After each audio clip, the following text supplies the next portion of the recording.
Good morning friends, welcome to Royal Study. आज है 16 जुलाई 2021 और 16 जुलाई 2021 से करंट अफेयर्स के जितने भी क्वेश्चन बन सकते हैं हम इस वीडियो में पूरा डिस्कस करेंगे। आप मध्य प्रदेश या किसी भी अन्य एग्जाम की तैयारी कर रहे हैं तो आपके लिए ये वीडियो मोस्ट हेल्पफुल होगा। तो देखते हैं आज के फर्स्ट क्वेश्चन से।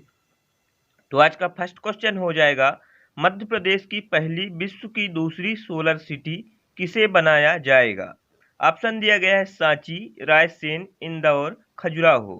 तो इसका सही आंसर हो जाएगा सांची। तो आपको ध्यान रखना है कि जो मध्य प्रदेश की पहली विश्व की दूसरी सोलर सिटी सांची में बनाई जाएगी। सांची का स्तूप कहाँ स्थित है? तो सांची का स्तूप स्थित होता है रायसेन में और जिसको अशोक ने बनवाया था। इसके बाद अगर बात करें इंदौर को, तो इंदौर को economic capital of Madhya Pradesh के नाम से जाना जाता है। तो मध्य प्रदेश की आर्थिक राजधानी के नाम से किसे जाना जाता है? तो मध्य प्रदेश की इकोनॉमिक कैपिटल के नाम से जाना जाता है इंदौर को। और अगर बात करें खजुराहो से क्या इंपॉर्टेंट फैक्ट पूछा जाता है, तो आपसे एक क्वेश्चन मोस्ट इंपॉर्टेंट कई बार पूछा जाता है कि कंदरिया महादेव मंदिर, तो कंदरिया महादेव मंदिर कहाँ स्थित है? कई बार पूछा गया है। तो आपको ध्यान रखना है कि कंदरिया महादेव मंदिर स्थित है खजुराहो में। और खजुराहो तो आपको ध्यान रखना है कि चंदेल वंश के शासकों ने बनवाया था, इनके मंदिरों का निर्माण कराया था। इसके बाद बात कर लेते हैं और इम्पोर्टेंट फैक्ट की।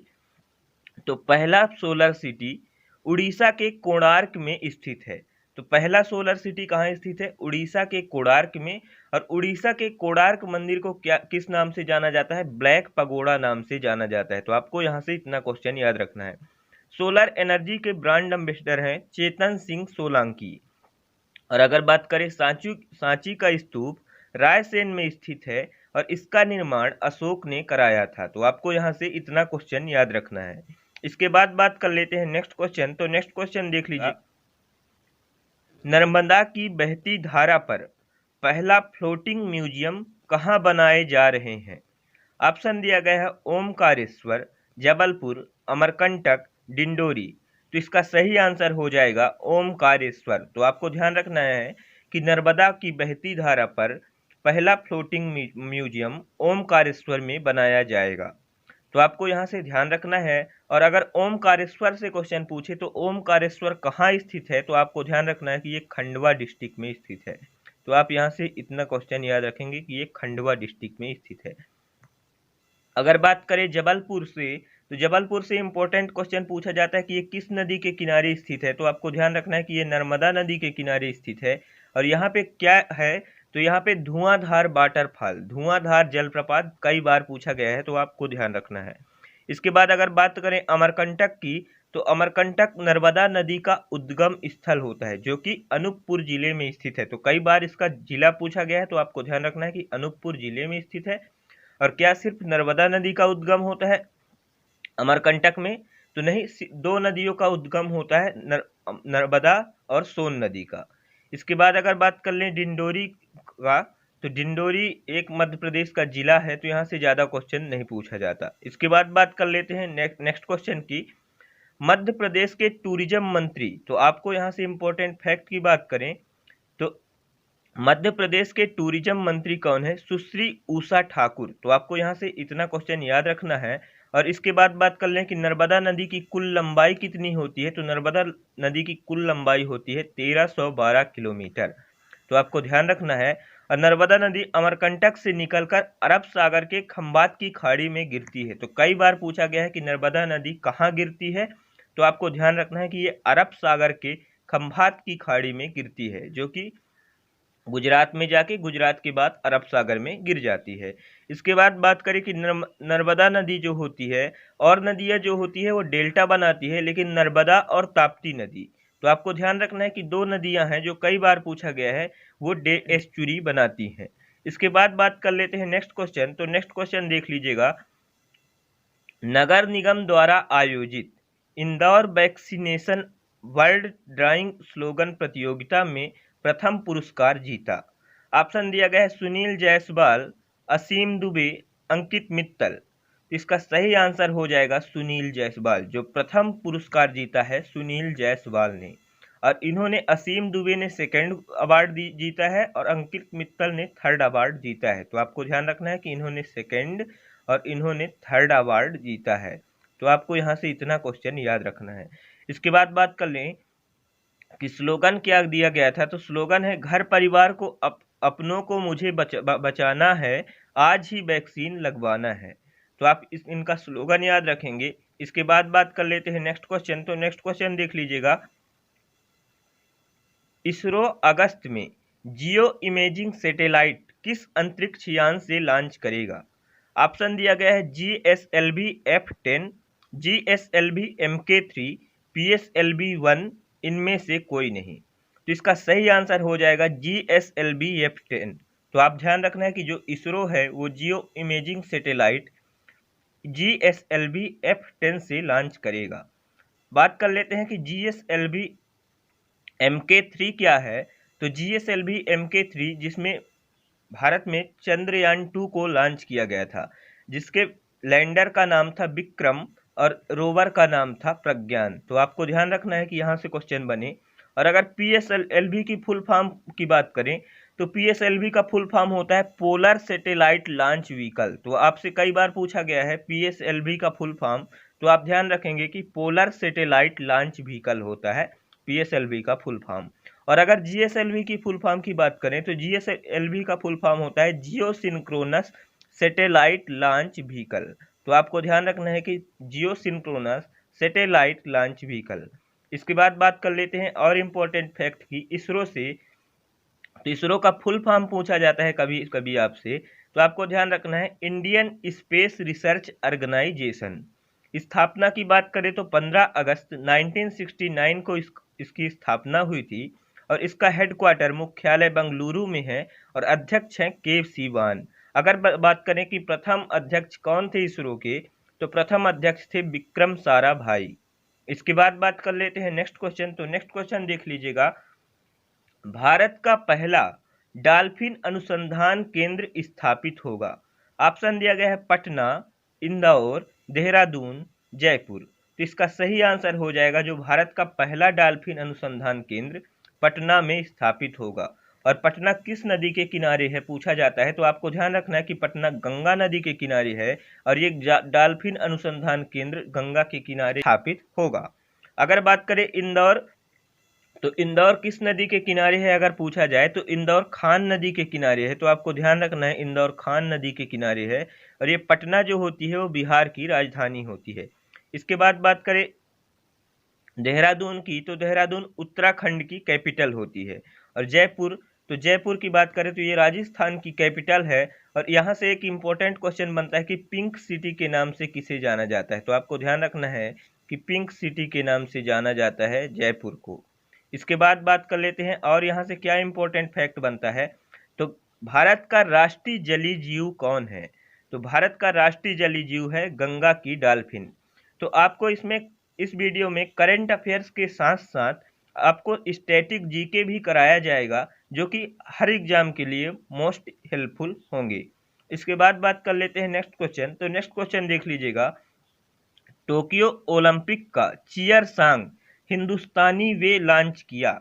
ऑप्शन दिया गया है AR रहमान, अनन्या बिड़ला, उपयुक्त में से दोनों, इनमें से कोई नहीं। तो आपको ध्यान रखना है इसका सही आंसर हो जाएगा उपयुक्त में से दोनों। तो जो टोक्यो ओलंपिक का चीयर सॉन्ग है हिंदुस्तानी वे, वो AR रहमान और अनन्या बिड़ला ने मिलकर लॉन्च किया। अगर बात करें अनन्या बिड़ला कौन है, तो जो बिड़ला कंपनी की मालिक है उनकी बेटी हैं। इसके बाद बात कर लेते हैं और नेक्स्ट क्वेश्चन की। तो नेक्स्ट आप देख लीजिएगा फैक्ट, टोक्यो ओलंपिक 2020 23 जुलाई से 8 अगस्त तक खेला जाएगा। तो आपको ध्यान रखना है अगर यहाँ से क्वेश्चन बनता है तो 23 जुलाई से 8 अगस्त तक खेला जाएगा। और अगर पूछा जाए कि 2016 का ओलंपिक कहाँ खेला गया था, तो आपको ध्यान रखना है कि ब्राजील में। और अगर बात करें 2024 का ओलंपिक कहाँ खेला जाएगा, तो जो 2024 का जो ग्रीष्म ओलंपिक होगा वो फ्रांस की राजधानी पेरिस में खेला जाएगा। अगर बात करें कि 2028 का ओलंपिक कहाँ खेला जाएगा, तो लॉस एंजलिस अमेरिका में खेला जाएगा। तो आपको ध्यान रखना है यहाँ से क्वेश्चन पूछा जाता है। और अगर बात करें पहले व्यक्तिगत स्पर्धा में गोल्ड मेडलिस्ट, तो भारतीय गोल्ड मेडलिस्ट कौन थे? तो अभिनव बिंद्रा। और अभिनव बिंद्रा किससे संबंधित है? शूटिंग से। इसके बाद बात कर लेते हैं नेक्स्ट क्वेश्चन। तो नेक्स्ट क्वेश्चन देख लीजिएगा, एनटीपीसी भारत के पहले बड़े सौर ऊर्जा पार्क का निर्माण करेगी। ऑप्शन दिया गया है कच्छ, अहमदाबाद, मुंबई, लद्दाख। तो इसका सही आंसर हो जाएगा कच्छ। तो आपको ध्यान रखना है कि जो एनटीपीसी है वो भारत के सबसे बड़े सौर ऊर्जा पार्क का निर्माण कच्छ में करेगी। इसके बाद बात कर लेते हैं अहमदाबाद की। तो अहमदाबाद से मोस्ट इम्पोर्टेंट क्वेश्चन पूछा जाएगा कि जो विश्व का सबसे बड़ा स्टेडियम है वो कहाँ खुला है? उसका नाम है नरेंद्र मोदी स्टेडियम। वो अहमदाबाद में स्थापित किया गया है। मुंबई की बात करें तो Mumbai economic capital of India के नाम से जाना जाता है और ज़्यादातर बैंकों का हेडक्वार्टर मुंबई में होता है। जैसे कि आरबीआई का बात करें तो रिजर्व बैंक ऑफ इंडिया का हेडक्वार्टर भी मुंबई में हो जाएगा। और अगर बात करें कि लद्दाख से, तो लद्दाख एक यूनियन टेरिटरी है और अभी इसके उपराज्यपाल कौन बने हैं ये कई बार पूछा गया है। तो आप ध्यान रखेंगे कि राधा कृष्ण। इसके बाद बात कर लेते हैं नेक्स्ट क्वेश्चन। तो नेक्स्ट क्वेश्चन देख लीजिएगा, अगर एनटीपीसी की बात करें तो इसकी स्थापना पूछी जाती है तो 1975 में इसकी स्थापना हुई थी। अगर हेडक्वार्टर की बात करें, मुख्यालय की बात करें तो नई दिल्ली में हो जाएगा। और अध्यक्ष की बात करें तो अध्यक्ष हो जाएंगे गुरुदेव सिंह। इसके बाद बात कर लेते हैं नेक्स्ट क्वेश्चन। तो नेक्स्ट क्वेश्चन देख लीजिएगा, 7th क्वेश्चन, हाल ही में राज्यसभा में सदन का नेता किसे चुना गया? ऑप्शन दिया गया है पीयूष गोयल, ये ऑप्शन है, गलत टाइपिंग हो गया है। तो आप ध्यान रखेंगे कि पीयूष गोयल, थावर चंद गहलोत, नितिन गडकरी, धर्मेंद्र प्रधान। तो इसका सही आंसर हो जाएगा पीयूष गोयल। इसका सही आंसर हो जाएगा पीयूष गोयल। और इसके पहले कौन थे? तो इसके पहले थावर चंद गहलोत थे, लेकिन उनको अभी हटा दिया गया है और उनको गवर्नर बना दिया गया। तो आपको बताना है थावर चंद गहलोत को किस राज्य का राज्यपाल बनाया गया है। इसका सही आंसर हो जाएगा इनको कर्नाटक का राज्यपाल बनाया गया है। तो आपको ध्यान रखना है कि थावर चंद गहलोत को कर्नाटक का राज्यपाल बनाया गया है। इसके बाद बात कर लेते हैं और यहाँ से क्या क्वेश्चन पूछा जाता है, राज्यसभा की सीट कितनी है? तो वर्तमान में 245 सीट होती हैं राज्यसभा की। आप ये याद रखेंगे, कई बार पूछा गया है।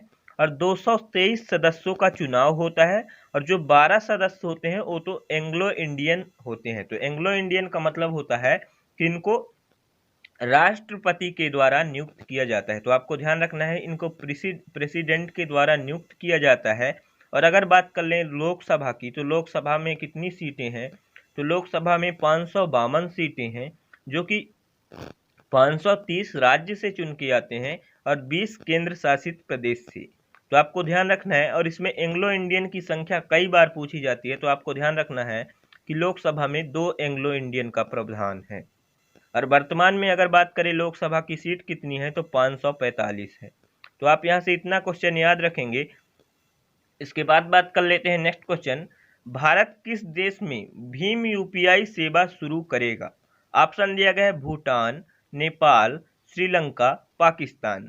तो इसका सही आंसर हो जाएगा भूटान में। तो कहाँ करेगा भारत पहली बार भीम यूपीआई सेवा शुरू? दूसरे देश में, तो भूटान में। इसके बाद बात कर लेते हैं नेपाल की।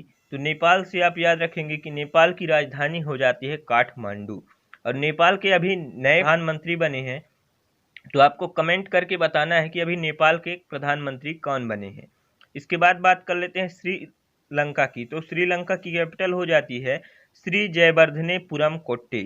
तो कभी कभी ये कोलंबो लिख के आता है, तो आप ध्यान रखेंगे। पाकिस्तान की बात करें तो पाकिस्तान की कैपिटल हो जाएगी इस्लामाबाद। इसके प्रधानमंत्री हो जाएंगे, तो प्रधानमंत्री पाकिस्तान के कौन हैं आप कमेंट बॉक्स में बताएंगे। इसके राष्ट्रपति हो जाएंगे आरिफ अलवी। इसके बाद बात कर लेते हैं भूटान। तो भूटान की राजधानी हो जाएगी थिम्पू। भूटान की प्रधानमंत्री हो जाएंगे लोटे शेरिंग। तो आप ध्यान रखेंगे कि लोटे शेरिंग इसके प्रधानमंत्री हो जाएंगे। और भूटान की मुद्रा हो जाएगी भूटानी न्यूगल ट्रम। तो भूटानी न्यूगल ट्रम इसकी मुद्रा हो जाएगी। इसके बाद बात कर लेते हैं नेक्स्ट क्वेश्चन। तो वन विभाग द्वारा, सॉरी यहाँ पे वन लिखा हुआ है, आप ध्यान रखेंगे, वन विभाग द्वारा बांस की खेती, उत्पादन एवं बांस आधारित उद्योग तैयार की गई पुस्तिका का विमोचन किया है?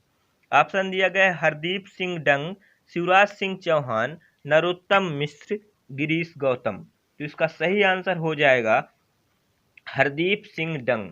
तो आप ध्यान रखेंगे कि हरदीप सिंह डंग द्वारा किया गया है, जो कि बालाघाट से हैं। और इनकी मतलब ये कौन से डिपार्टमेंट के मंत्री हैं? तो पर्यावरण एवं नवीनीकरण विभाग के मंत्री हैं। तो आप ध्यान रखेंगे पर्यावरण एवं नवीनीकरण विभाग के मंत्री हैं। अगर बात करें शिवराज सिंह चौहान, तो शिवराज सिंह चौहान मुख्यमंत्री हैं। नरोत्तम मिश्र मध्य प्रदेश के गृह मंत्री हैं और गिरीश गौतम है मध्य प्रदेश के विधानसभा स्पीकर अध्यक्ष। इसके बाद बात कर लेते हैं और नेक्स्ट क्वेश्चन। तो भारत का पहला ग्रेन एटीएम खोला जाएगा। तो भारत का पहला ग्रेन एटीएम, जो कि मोस्ट इंपॉर्टेंट है, जो पहला दूसरा होता है वो मोस्ट इंपॉर्टेंट होता है, तो आप इसको ध्यान रखेंगे। ऑप्शन दिए गए हैं गुरुग्राम, हरियाणा, मुंबई, चंडीगढ़। तो ग्रेन एटीएम कहाँ खुलेगा? तो इसका सही आंसर हो जाएगा गुरुग्राम में। तो आप ध्यान रखेंगे कि गुरुग्राम, जो कि गुड़गांव के नाम से जाना जाता है। इसके बाद यहाँ से इम्पोर्टेंट फैक्ट की बात करें तो यह पायलट प्रोजेक्ट के तहत स्थापित किया जाएगा। और आप इससे इम्पोर्टेंट फैक्ट देख लीजिएगा, यह स्वचालित मशीन टच स्क्रीन के साथ बायोमेट्रिक सिस्टम से लेस है। यहाँ जहाँ लाभार्थी को आधार एवं राशन की यूनिक नंबर दर्ज करना होगा। तो आपको आधार और राशन की यूनिक नंबर दर्ज करना होगा। और बायोमेट्रिक प्रमाणीकरण पर सरकार द्वारा लाभार्थियों को निर्धारित खाद्यान्न मशीन के नीचे लगे थैलों में स्वतः भर दी जाएगी। तो आप देख सकते हैं कि जिस तरह एटीएम मशीन पैसे निकालती हैं और ये खाने का सामान निकालेगी ग्रेन एटीएम। और इसके बाद बात करें और इम्पोर्टेंट फैक्ट की, तो इस मशीन के माध्यम से 3 प्रकार के अनाज, गेहूं, चावल और बाजरा वितरित किए जा सकते हैं। फिलहाल फर्रुखनगर में लगे ग्रेन एटीएम मशीन से गेहूं का वितरण किया गया है। तो यहाँ पे गेहूं का वितरण किया गया है। तो आपसे अगर पूछा जाए कि कौन सी फसल का पहली बार वितरण किया गया था, तो गेहूं का किया गया था, अनाज का। तो थैंक यू दोस्तों। अगर आपको वीडियो पसंद आई हो तो लाइक करें, शेयर करें, सब्सक्राइब करें। और अभी तक क्या चल रहा था कि आपको मध्य प्रदेश प्लस नेशनल करंट अफेयर्स कोई नहीं करा रहा था, जिससे कि आपको मध्य प्रदेश के आप किसी भी एग्जाम की तैयारी कर रहे हैं या नेशनल एग्जाम की तैयारी कर रहे हैं, तो उसमें सिर्फ मध्य प्रदेश का करंट अफेयर्स नहीं पूछा जाता, उसमें आपको national current affairs plus static GK भी करंट से पूछे जाते हैं।